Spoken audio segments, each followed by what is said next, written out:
नमस्कार दोस्तों, मैं हूं गुमनाम और आप सुन रहे हैं हॉरर नाइट की हॉरर स्टोरी, वो भी मेरी जुबानी। दोस्तों, आज की कहानी भोपाल के रहने वाले शख्स राजेश कुमार की है। राजेश पेशे से एक ऑटो ड्राइवर है। दोस्तों, कहानी बहुत ही डरावनी है, जिसे सुनकर आपको बहुत मजा आने वाला है। तो कहानी अंत तक जरूर सुने। तो चलिए दोस्तों, आज की स्टोरी शुरू करते हैं। पर कहानी शुरू करने से पहले दोस्तों, मेरी आपसे एक छोटी सी गुजारिश है। अगर आपने अभी तक हमारे चैनल को सब्सक्राइब नहीं किया है तो कर ले, ताकि हमारा रिश्ता हमेशा के लिए बना रहे। और साथ ही दोस्तों, आप हमारे वीडियो कहां से देख रहे हैं, अपना नाम कमेंट बॉक्स में जरूर बताएं, ताकि अगली वीडियो में हम आपका नाम जरूर लेंगे। तो चलिए दोस्तों, ज्यादा वक्त न गवाते हुए आज की यह स्टोरी शुरू करते हैं। यह कहानी एक ऑटो ड्राइवर की है, जिसका नाम राजेश है। राजेश एक साधारण आदमी है और पेशे से ऑटो चलाने का काम किया करता था। वह भोपाल की एक साधारण फैमिली में से है। उसका पूरा गुजारा ऑटो चलने पर ही होता था। राजेश के घर में उसके माता पिता और उसके बीवी और बच्चे थे। वह ऑटो चलाकर अपने घर का गुजारा आराम से निकाल लिया करता था। लेकिन कई बार उसे सवारियां नहीं मिलती थी, तो वह सवारियां ढूंढने के लिए अलग अलग जगह जाया करता था। एक दिन राजेश अपनी ऑटो को लेकर ऑटो स्टैंड पर जाकर लगा देता है। तभी वह सभी ऑटो ड्राइवर से बातें होना शुरू होती है। एक ऑटो वाला उसे कहता है, राजेश, तुम दिन के कितने कमा लेते हो? तब राजेश से कहता है, इतना कमा लेता हूं कि अपना 2 वक्त खाना अच्छी से नसीब हो जाता है। यह सुन दूसरा ऑटो ड्राइवर राजेश से कहता है कि जिंदगी में बस खाना ही खाना है, कि तरक्की पर भी ध्यान देना है। तभी राजेश उनसे कहता है, इस छोटे से ऑटो से खाने को 2 वक्त की रोटी मिल जाए, वही काफी है।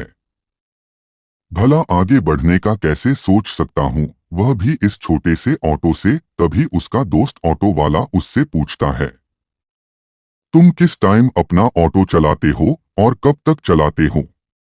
तब राजेश कहता है कि सुबह से शाम तक चलता हूँ, फिर घर चला जाता हूँ। यह सुन उसके दोस्त जोर जोर से हंसने लगते हैं और कहते हैं, तभी उसके दोस्त कहते हैं, इस तरह तो तू कभी आगे नहीं बढ़ पाएगा। तभी राजेश कहता है, ऐसा क्यों भला? तब राजेश के दोस्त बताते हैं कि हम दिन की वजह रात को ज्यादा ऑटो चलाना पसंद करते हैं। तब राजेश ने पूछा, रात को कहाँ सवारी मिलती है? तभी राजेश के दोस्त ने कहा, रात को सवारियां तो कम मिलती है, लेकिन जो भी मिलती है वह बहुत लंबी दूरी वाली मिलती है। वह सांवरिया काफी दूर से आई हुई होती है, जिन्हें काफी दूर जाना होता है। और रात में कहा वो किसी बस को ढूंढेंगे तो वह काम हमें मिल जाता है, और हम उनसे अपनी मनमर्जी का किराया वसूलते हैं, क्योंकि वह नए लोग होते हैं, उन्हें यहाँ के किराए के बारे में कुछ पता नहीं होता है। और रात के समय यह भी रहता है कि अगर हम उनके हाथ से निकल गए तो पता नहीं कोई दूसरा साधन मिलेगा या नहीं, तो वह इसी मजबूरी में हमारे मांगे हुए पैसों पर हाँ कर देते हैं, जिससे हम अच्छा खासा कमा लेते हैं। यह बात राजेश के भी दिमाग पर बैठ गई। उसने भी यह सब करने का सोचा। राजेश घर जाकर सो गया और सुबह उठकर उसने अपनी ऑटो 2 घंटे के लिए लगा दी। फिर वापस घर आ गया और शाम के 5 बजे वह फिर से पहुंच गया। उस समय उसे गिनी चुनी सवारियां ही मिल रही थी, जिसे वह उनके मंजिल तक पहुंचकर वापस आ रहा था। अब राजेश बहुत निराश हो चुका था। उसकी रोज की बजाय आज की कमाई बहुत कम थी। वह मन ही मन सोचने लगा, मैं इन लोगों के कहने में शायद गलत फंस गया। आज की कमाई की वजह से तो रोज की कमाई ज्यादा अच्छी होती थी। सुबह ही मुझे अच्छी सवारी मिल जाती थी और मैं इन ऑटो ड्राइवर के कहने में रात को अपनी सवाया ढूंढने लगा। यह कहकर राजेश अपने घर चला गया। जब राजेश फिर सुबह उठकर उसने अपना नियमित काम खत्म किया और घर से अपना टिफिन लेकर निकल पड़ा। राजेश ने अपनी ऑटो में बैठकर फिर वही अपनी ऑटो लगा दी जहां वह रोज लगाया करता था। राजेश ने देखा उसके आसपास कुछ और ऑटो ड्राइवर थे। वह उनसे थोड़ी बातचीत करने लगा और पूछने लगा क्या वाकई में दिन के वजह रात में ज्यादा कमाई होती है। तब वह ऑटो ड्राइवर ने राजेश से कहा, हाँ बिल्कुल, रात को अच्छा खासा कमाई हो जाती है। तब राजेश ने उनसे पूछा वह कैसे। तब उन ऑटो ड्राइवर ने राजेश को बताया कि रात को ट्रेन लेट आती है, इसकी वजह से सवारियां को बस नहीं मिल पाती और वह हमें ही ढूंढती है। इसीलिए हम शाम को अपना ऑटो, शाम होने के बाद हम अपना ऑटो रेलवे स्टेशन पर लगा देते हैं, जिससे हमें लंबी दूरियों की सवारियां मिल जाती है और उनसे हम अपना मनचाहा किराया वसूल लेते हैं। राजेश ने कहा, शायद यह सब सही कह रहे हैं, आज मैं अपना ऑटो रात भर चलाऊंगा। शाम होते ही राजेश अपना ऑटो रेलवे स्टेशन पर लगा देता है। तभी शाम के 7 बजे वाली ट्रेन आती है जिसमें कई यात्री उतरते हैं। राजेश यह देख अपने ऑटो के बाहर आकर खड़ा हो जाता है और सवारी की राह देखने लगता है। तभी 2-4 सांवरिया राजेश के पास आती है। यह उन्हें आता हुआ देख राजेश खुश हो जाता है और कहती है, क्या तुम मेन मार्केट चलोगे? रेलवे स्टेशन से मेन मार्केट काफी दूर था। यह सुन सोहन खुश हो गया और कहा, ठीक है, चलिए। राजेश ने उन्हें बैठा लिया और उनकी जगह छोड़ दिया, लेकिन उन लोगों से उसकी काफी अच्छी कीमत मिल चुकी थी। यह वह देख राजेश खुश हो गया और फिर से अपने ऑटो को लेकर रेलवे स्टेशन पर लगा दिया। अब रात को 9 बज चुके थे। राजेश अपनी ऑटो के पास खड़ा हुआ था और उसे साफ कर रहा था। ऑटो के पहियों में लगे कीचड़ को निकल रहा था कि तभी राजेश के पीछे से एक आवाज आई, क्या आप हमें रेलवे स्टेशन के पीछे वाले गांव तक छोड़ देंगे? तभी सोहन ने पीछे मुड़कर देखा तो उसके सामने 2 बुजुर्ग खड़े थे, जिसमें से एक औरत और एक पुरुष था। वह दोनों पति पत्नी लग रहे थे। उनकी उम्र लगभग 75 से 80 साल रही होगी। तभी राजेश ने पूछा, गांव यह से कितना पड़ता है? तभी वह औरत बोली, यह रेलवे स्टेशन के उसे सुनसान जंगल से होते हुए आगे ही है। यह सुन राजेश के दिमाग में एक बात आई कि वह तो बहुत बदनाम एरिया है। उसके बारे में लोगों का कहना है कि वह रात को भूत प्रेत घूमते हैं और आने जाने वाले राहगीर को मार देते हैं। अगर मैं वहां जाने का इसे 3 गुना किराया लूंगा तो यह मुझे दे देंगे, क्योंकि मेरे सिवा इन्हें वहां तक कोई नहीं ले जाएगा। तभी राजेश ने उन बुजुर्गों से कहा, अंकल जी, वहां जाने से सभी लोग डरते हैं और आपको तो पता है कि उस जंगल में कई आत्माओं का सुनने को आता है और रात के समय तो मैं वहां बिल्कुल नहीं जाऊंगा। मैं क्या, मेरे अलावा यहाँ कोई भी नहीं जा सकता? राजेश लोगों का मन लेने लगा। तभी वह बुजुर्ग बोले, बेटा, हमारी ट्रेन आज काफी लेट हो गई थी, इस वजह से हम रात को यहाँ पहुँचे और हमारा घर पहुँचना बहुत जरूरी है, क्योंकि मेरे बेटे और बहू हमारी राह देख रहे होंगे। तुम चाहे जितना किराए ले लो, पर हमें हमारे गांव तक पहुंचा दो। यह सुन राजेश खुश हो गया और बोला, ठीक है, मैं पहुंचा दूंगा, लेकिन आपको किराया 3 गुना देना होगा। यह सुन वह दोनों बुजुर्ग बोले, ठीक है, जितना मांगोगे हम उतना दे देंगे। अब चलो। इलाका बहुत खतरनाक था। उस इलाके के बारे में राजेश को बिल्कुल पता नहीं था, बस उसने लोगों की कही सुनी बातें सुन रखी थी। वहां के बारे में कहा जाता था कि वहां भूत प्रेत रहते हैं, लेकिन राजेश इन बातों पर यकीन नहीं करता था। राजेश सवारी को लेकर उसे सुनसान जंगल से होते हुए गांव की तरफ निकल जाता है। राजेश दोनों को बैठक जंगल के रास्ते से अपने गांव तक छोड़ आया। गांव छोड़ने पर उससे मुंह मांगी रकम मिल गई। अब राजेश के सर पर लालच का भूत सवार हो चुका था। उसे कुछ भी करके अब रोजाना की तरह से अब कई गुना ज्यादा पैसे कमाने थे। राजेश गांव से निकलकर अपनी ऑटो को लहराते हुए गाना गाते हुए आ रहा था, जैसे उसकी खुशी का आज कोई ठिकाना नहीं था।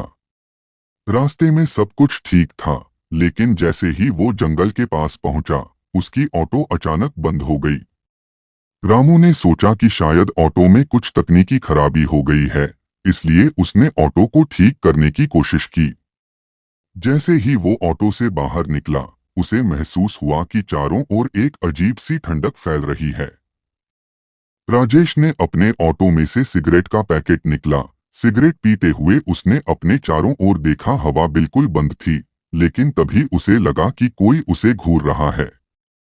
उसने अपनी आंखों के सामने जो सिगरेट से निकल रहा धुआं अपने हाथों से हटाया और ठीक से दिखने लगा। तभी उसने सामने देखा कि सामने से एक औरत आ रही है, जिसने सफेद रंग की साड़ी पहनी हुई है। उसके बाल खुले थे, लेकिन अंधेरा होने के कारण उसे कुछ ठीक से दिखाई नहीं दे रहा था। वह अपनी आंखों को मसलते हुए उस औरत को देखने की कोशिश कर रहा था।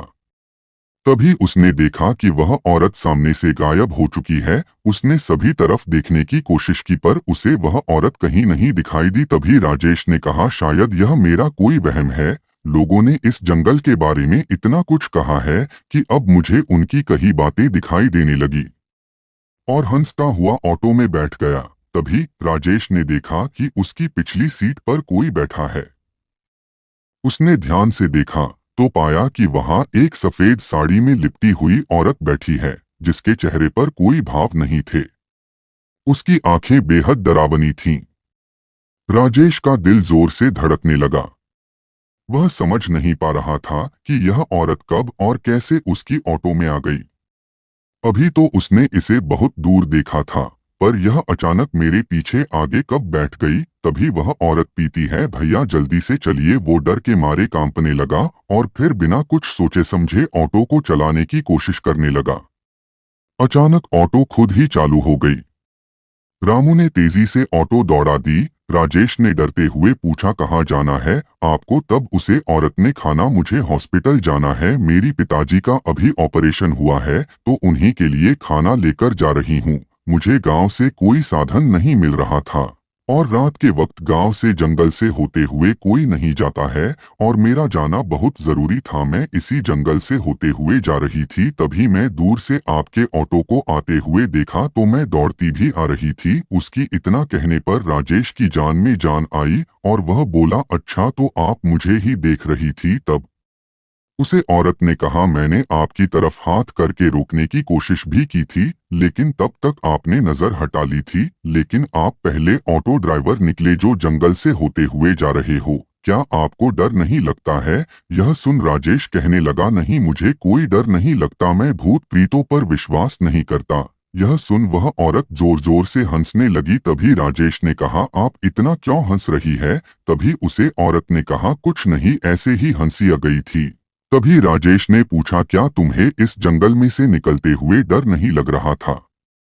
एक तो यह सुनसान जंगल, ऊपर से किसी भी जानवर का खतरा हो सकता है। उस औरतों ने कहा, नहीं मेरा यहाँ से रोज आना जाना रहता है, आधा रास्ता तो मैंने पार कर लिया था, बस आधा ही और बचा था कि तभी आप मुझे दिख गए। फिर वह औरत राजेश से कहती है, अब आगे का रास्ता ना तो मेरे लिए ठीक है और न आपके लिए ठीक है। उस औरत के ऐसा कहने पर कि जो आगे का रास्ता बचा है ना तो तुम्हारे भी ठीक है ना मेरे भी ठीक है। औरत के इतना कहने पर राजेश सोचने पर मजबूर हो जाता हूँ कि इस औरत ने ऐसा क्यों कहा कि जो आगे का रास्ता है वह मेरे लिए ठीक नहीं है। जंगल से थोड़ी आगे हम बढ़े, तभी जंगल से होता हुआ एक छोटा सा रास्ता दिखा। उस औरत ने उस रास्ते पर चलने को कहा। तभी राजेश ने उस औरत से पूछा, अभी आप कुछ समय पहले तो कह रही थी कि आपके पिताजी का ऑपरेशन हुआ है और आपको हॉस्पिटल जाना है। उस औरत ने कहा, हम बहुत गरीब लोग हैं, हम बड़े बड़े अस्पताल में अपना इलाज नहीं करवाते। यही कुछ दूरी पर एक छोटा सा हॉस्पिटल है जिसमें मेरे पिताजी का इलाज चल रहा है। फिर राजेश ने अपना ऑटो उस रास्ते पर ले लिया।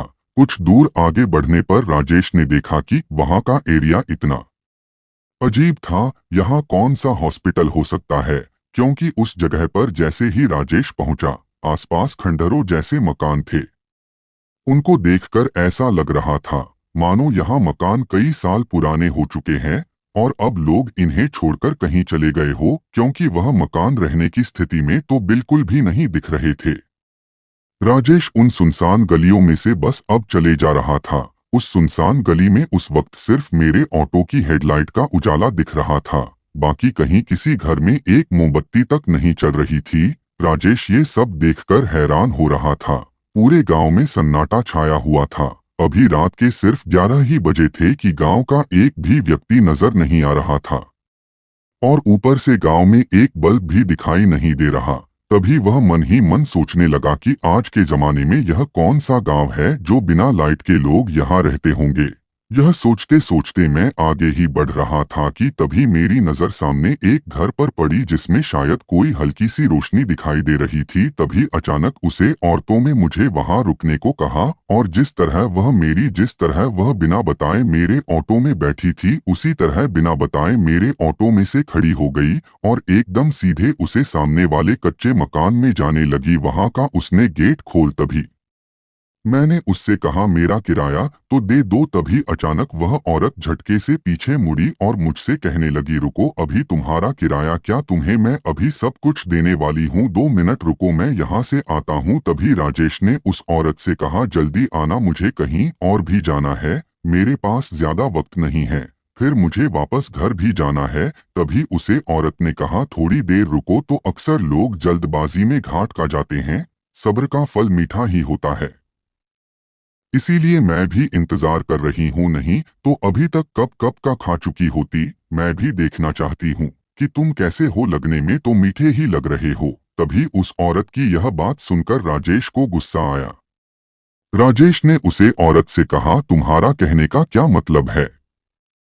फिर बहुत अचानक कुछ घर के अंदर चली गई। मैंने अपना फोन उठाया, उसे वक्त रात के 11:30 बजने वाले थे और मैं उसे सुनसान गांव में फिर अपनी नजर दौड़ने लगा और देखने लगा कि आखिर इस गांव का नाम क्या है, यह कौन सी जगह है, क्योंकि मैं इससे पहले कभी इस गांव में नहीं आया था।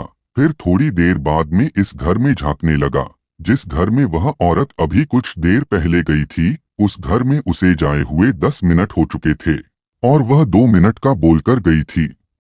जब मैं अपनी नजर को उस घर के अंदर की तरफ दौड़ाने की कोशिश की, लेकिन मुझे उस घर में अंधेरे के अलावा कुछ नहीं दिखाई दे रहा था और बाहर एक बड़ा सा बोर्ड लगा हुआ था जिसमें लिखा था चिकित्सालय, लेकिन वह बोर्ड अभी का नहीं बल्कि काफी समय पुराना लग रहा था।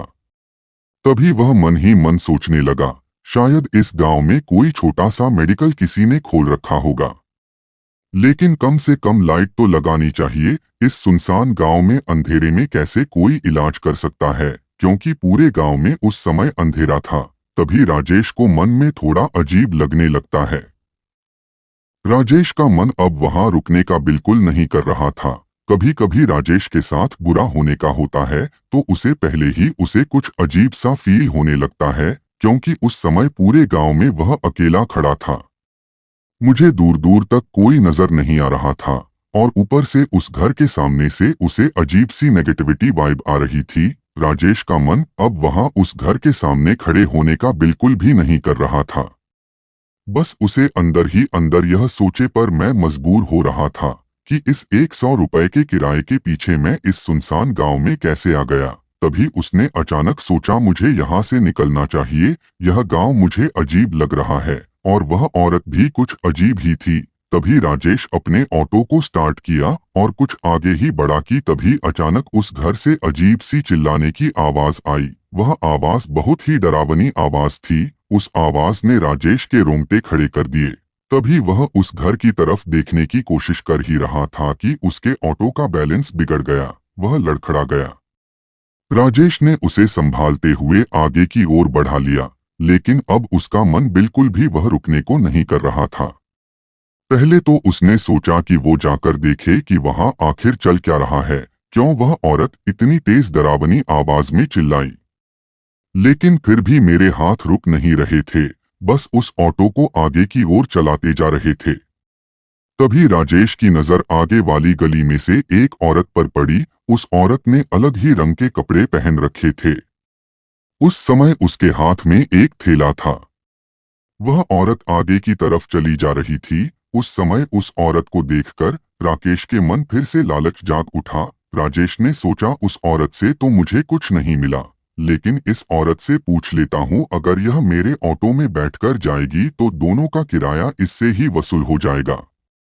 यही बात सोचकर राजेश ने अपने ऑटो को उसके पीछे ले जाकर रोकता है और उससे कहता है कि रात को कहाँ जा रही हो, अगर आपको कहीं जाना है तो मैं आपको छोड़ दूं। जैसे ही राजेश ने उसे यह बात कही तो वह उसकी तरफ पलटती है। उसे देखकर राजेश को समझ नहीं आ रहा था कि वह यह क्या देख रहा है। उसके हाथ पैर फूल गए थे, साथ ही उसके माथे से अब पसीना भी टपकने लगा। उसे ऐसा लग रहा था कि वो अपने जीवन की सबसे बड़ी गलती इस औरत से यह पूछ कर ली कि आपको कहाँ जाना है। वह औरत उसके सामने खड़ी थी और वो उसके चेहरे को देखकर बहुत डर गया था। उस समय राजेश के शरीर से बस प्राण ही नहीं निकल रहे थे, क्योंकि उस औरत का चेहरा बहुत ही भयानक था।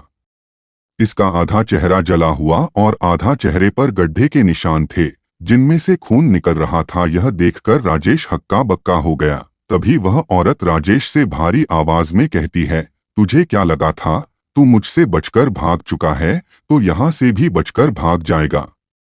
यह सब कहते हुए उस औरत का चेहरा बहुत भयानक लग रहा था और फिर धीरे धीरे उसके हाथ पैर सिकुड़ने लगे, मानो किसी जानवर की तरह उसके हाथ पर बनने लगे थे। उसका ऐसा रूप देखकर अब राजेश को ऐसा लगने लगा था जैसे कि डर के मारे शायद अब हार्ट अटैक आने वाला है। अब उसका यहाँ से बचकर जाना नामुमकिन है, क्योंकि उस समय उसकी आंखों से वह सामने का नजारा देख रहा था जिसके बारे में उसने कभी ख्वाबों में भी नहीं सोचा था। क्योंकि वह औरत अब भयंकर चुड़ैल का रूप ले चुकी थी, और चुड़ैल सच में होती है यह उसे नहीं पता था, क्योंकि चुड़ैलों की कहानी सिर्फ उसने अपनी दादी नानी के मुंह से सुन रखी थी और कभी कभार टीवी सीरियल में देखी थी। लेकिन उसे इस बात का अंदाजा नहीं था कि चुड़ैल सच में होती है, क्योंकि वह इन सब बातों को नहीं मानता था। अब उसका दिल बैठा जा रहा था। उसने सोच लिया था कि आज वह यहाँ से जिंदा लौटकर नहीं जाएगा। यह चुड़ैल शायद अब उसे मार देगी और वह भी शायद इसी गांव में भूत बनकर घूमेगा, क्योंकि वह उस समय ऐसी जगह खड़ा था जहां इंसानों का दूर दूर तक कोई रिश्ता नाता नहीं था। वह दुनिया इंसानी दुनिया ही नहीं थी बल्कि भूतों की दुनिया थी, जिसमें उस समय वह अकेला इंसान खड़ा था और अब किसी भी समय वह चुड़ैल उसके ऊपर कूद पड़ेगी और उसे भी यहाँ भूतों के बीच रहना पड़ेगा। वह यह सब सोच ही रहा था कि अचानक वह चुड़ैल अपना एक हाथ झपटकर राजेश का गला पकड़ लेती है और उसे खींचकर ऑटो के बाहर फेंक देती है। जैसे ही वह उसे ऑटो से बाहर फेंकती है, उसका शरीर ऐसा हो जाता है जैसे किसी लकवा वाले पेशेंट का शरीर होता है। अब राजेश का पूरा शरीर सुन्न हो पड़ा था। वो सिर्फ बाहर पड़ा पड़ा अपने हाथ पैर को हिलाने की कोशिश कर रहा था, पर उन्होंने अच्छी तरह से कम करना ही बंद कर दिया था। तभी वह चुड़ैल फिर से अपने लंबे हाथों से मुझे उठाती है और उठाकर ठीक उसी घर के सामने ले जाती है, जिस घर के सामने मैं थोड़ी देर पहले उस दूसरी औरत को छोड़ा था। जैसे ही वह औरत मुझे घसीटते हुए ले जा रही थी, तभी मैंने उसकी पीठ को देखा। उसकी पीठ भी वैसी ही लग रही थी जैसे मैंने कुछ टाइम पहले उस औरत की देखी थी, जिसको अभी मैंने कुछ टाइम पहले उस घर के पास छोड़ा था। राजेश अब पूरी तरह समझ चुका था कि यह औरत और कोई नहीं बल्कि वही औरत है जिसे कुछ देर पहले उसने इस घर के पास छोड़ा था। वह औरत मुझे घसीटती हुई इस घर के पास लाकर पटक देती है। तभी अचानक जोर से उसे घर का गेट खुलता है। तभी सामने उसमें से एक छोटी सी बच्ची और एक बूढ़ा आदमी निकलता है। उनका भी आधा चेहरा जला हुआ था और वही होठों से खून टपक रहा था और उनके हाथ पैर भी पूरी तरीके से सूख रहे थे। राजेश यह देखकर पूरी तरह समझ गया था कि यह भी इस चुड़ैल के साथी है, लेकिन वह सोच रहा था कि अब वो इन सब से कैसे निकाल कर भागेगा। अगर यह लोग उसे घर के अंदर ले गए तो वह अब कभी नहीं बच पाएगा और ना ही कभी उस घर से बाहर निकल पाऊंगा। तभी वह औरत बड़बड़ाती हुई कहती है, देखो ना बाबा, मैं आपके लिए खाना लेकर आ गई हूँ। जरा चख के बताइए कैसा है खाना। मैं खाना लेने के लिए ही सुबह से घर से निकली थी। मैं पूरे दिन घूमने के बाद वापस उसी पुराने अड्डे पर पहुंची जहां पर मुझे पहले लोग मिला करते थे, पर अब लोगों में वहां मेरे कारण आना जाना बंद कर दिया। मैं उसी जंगल से इसे भी पकड़ कर लाई हूँ। तभी वह बूढ़ा डरावना दिखने वाला बूढ़ा आदमी राजेश को देख हंसते हुए कहता है, आज तो बेटा तू बहुत अच्छा खाना लेकर आई है। पिछली बार तो तुम मेरे जैसा सिकुड़ू लेकर आई थी। यह सुन राजेश के रोंगटे खड़े हो जाते हैं, क्योंकि वह बूढ़ा आदमी उसके मांस को नोचकर खाने की बात कर रहा था। राजेश को कुछ समझ नहीं आ रहा था कि अब वह यहाँ से किस तरह बचकर जाएगा।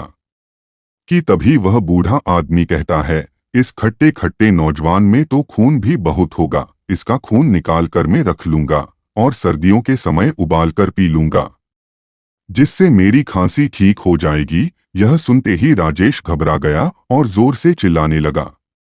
उसको चिल्लाता हुआ देखा वह छोटी सी बच्ची उस औरत से कहने लगी, मम्मा यह तो दूसरे लोग की तरह नहीं है, यहाँ तो चिल्ला रहा है और पता नहीं कितनी उछल कूद करेगा। उसका इतना कहने पर वह बूढ़ा आदमी कहता है, बेटा फिक्र मत कर, तेरे लिए इसे अलग से फाड़ कर दूंगा, फिर तू आराम से बैठकर खाती रहना। यह सुन वह नन्ही सी बच्ची उसे बूढ़े आदमी की तरफ हल्की सी मुस्कुरा देती है, लेकिन उस समय उसकी मुस्कान किसी बच्चे की तरह नहीं थी, बल्कि किसी छोटी चुड़ैल की तरह लग रही थी। उनको इतना कहते ही राजेश के अपने पैर पीछे की ओर बढ़ाने लगा। तभी उस बूढ़े आदमी ने राजेश के पैर झट से पकड़ लिए और वह नन्ही सी बच्ची उसकी छाती पर बैठ गई और अपने नाखूनों से उसके शरीर को नोचने लगी। इतना देख वह खड़ी औरत ने राजेश के हाथ को पकड़ लिया और उसे खाने की कोशिश करने लगी। तभी वह बूढ़ा आदमी कहता है, बेटा तेरी यही बुरी आदत है, तू सब्र नहीं रखती। पहले भी मैं तुझे समझा चुका हूँ, पहले इसे हम अंदर ले लेते हैं, फिर आराम से बैठकर खाएंगे। तभी वह लोग मुझे उस खंडहर के अंदर ले जाने लगते हैं। यह देख उसे अपने माँ बाप की याद आने लगती है, उसके बीवी बच्चों की याद आने लगती है। वह मन ही मन सोचने लगता है, अगर मुझे यह लोग खा जाएंगे तो उन सब का क्या होगा, क्योंकि मेरे अलावा उनको खिलाने वाला कोई नहीं है। मेरे पिताजी बूढ़े हो चुके हैं, उनसे तो ठीक से चलते फिरते भी नहीं बनती, और मेरा बच्चा तो अभी छोटा सा है, वह क्या करेगा। मेरी पत्नी मेरे बगैर तो मर ही जाएगी। यह सोच में अब वह अपने आप में हिम्मत लाने की कोशिश करता है और कहता है कि तू इन लोगों को खाना बनने से पहले कुछ तो कर। तभी उसे अपनी नानी की बताई हुई बातें याद आने लगती हैं। उन्होंने उसे एक मंत्र दिया था, अगर मैं कभी इस तरह की जगह पर फंस जाऊं तो यहाँ मंत्र बोल दूंगा तो वहां से बचकर निकल जाऊंगा। लेकिन उस समय उनको देखकर वह मंत्र नहीं याद आ रहा था। उस समय वह लोग उसे इस तरह खींच रहे थे कि उस मंत्र क्या उसका एक शब्द भी याद नहीं आ रहा था। तभी वह अपने दिमाग पर जोर डालने लगा और सोचने लगा कि वह आखिर मंत्र था क्या। तभी उस मंत्र की कुछ लाइन उसको याद आने लगी। वह मंत्र 2 लाइन का था और अब किसी तरह उसे एक लाइन तो याद आ गई थी, पर दूसरी लाइन नहीं आ रही थी। वह लोग अब उसे खींचकर आधा उस खंडहर के अंदर ले जा ही रहे थे। अब आधा शरीर मेरा दहलीज के अंदर था और आधा शरीर मेरा दहलीज के बाहर। तभी मैंने अपने दोनों हाथों से उस गेट को पकड़ा और जोर से उन शब्दों के उस मंत्र का उच्चारण करने लगा। तभी वहां मंत्र मुझे अचानक पुर याद आ गया और वहां मंत्र में तेजी से बोला। वह मंत्र सुन तीनों शैतान उस मंत्र के कारण दूर उछलकर गिर पड़े। तभी मैं वहां से उठा और लड़खड़ाते हुए अपने ऑटो की तरफ बढ़ा। उस समय वह तीनों मेरा पीछा कर रहे थे और वह किसी तरह लड़ते हुए तेज कदमों से भागने लगा। वह भागते हुए अपने ऑटो के अंदर बैठ गया। जैसे ही वह ऑटो के अंदर बैठा, उसने देखा कि उसकी आगे वाली सीट पर कोई बैठा है। जब उसने ध्यान से देखा तो वह और कोई नहीं बल्कि उसकी नानी बैठी हुई थी, जबकि कुछ साल पहले उनका स्वर्गवास हो चुका था। तभी नानी ने कहा, बेटा जल्दी से बैठ जाओ वरना तुम्हारे साथ साथ वह मुझे भी खा जाएंगे। और यह कहकर मेरी नानी उस ऑटो को चलाते हुए उसे उस जंगल से बाहर ले आए। लेकिन वह लोग अभी भी उनका पीछा कर रहे थे। जैसे ही जंगल से बाहर ऑटो आया, अब धीरे धीरे राजेश की आंखें बंद होने लगी थी, क्योंकि उन लोगों ने उसे काफी घायल कर दिया था और उसके शरीर से खून भी टपक रहा था। उस समय राजेश की आंखें बंद हो गई, लेकिन जब उसकी आंखें खुली तब वह अस्पताल के बाहर उस ऑटो में पड़ा था, लेकिन उस समय अकेला था। आगे वाली सीट खाली पड़ी थी। उस वक्त उसकी नानी उस सीट पर नहीं थी। उसने अपने चारों तरफ देखा तो वह लोगों का आना जाना चल रहा था। वह सुरक्षित स्थान पर पहुंच चुका था। तभी उसके माँ बाप और उसकी पत्नी वहां पहुंच गए। उन्होंने उसका वहां अच्छी तरह इलाज कराया और उसे लेकर घर आ गए। तभी उन्होंने उससे पूछा कि उसके साथ यह क्या हुआ था।